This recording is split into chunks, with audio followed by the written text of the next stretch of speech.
MC institute ফ্রান্সে গত 10 বছর ধরে কার্যক্রম চালিয়ে যাচ্ছে বাংলাদেশি মাল্টিকালচারাল অ্যাসোসিয়েশন। শিশু কিশোরদের ইসলামিক শিক্ষাদানের পাশাপাশি ভাষা শিক্ষা, সাংস্কৃতিক চর্চা এবং বিভিন্ন মানবিক কাজের সাথে যুক্ত হয়ে ফ্রান্সে বাংলাদেশ কমিউনিটি এবং নতুন প্রজন্মের মাঝে দিনই কাজ করে যাচ্ছে এই প্রতিষ্ঠান। বৃহত্তর প্যারিসে বাংলাদেশি অধ্যুষিত উবারভিলিয়ে এলাকায় সংগঠনটির সমাবেশে অংশগ্রহণ করেন ফ্রান্সে বসবাসরত বিভিন্ন শ্রেণী পেশার প্রবাসী বাংলাদেশিরা।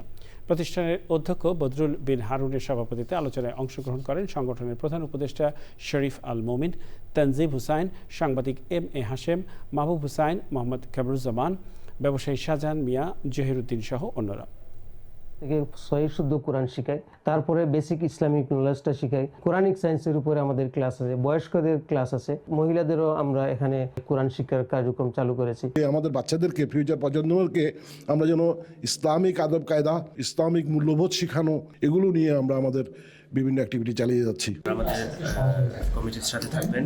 আমরা এই জায়গা থেকে আমরা সোশ্যাল স্কিলস আমরা ডেভেলপ করতে পারছি। কোরআনিক সায়েন্স, ইসলামিক স্টাডিজ এবং কম্পারেটিভ রিলিজন সব কিছু মিলে আমরা এখান থেকে ভালো একটা অভিজ্ঞতা করতেছি।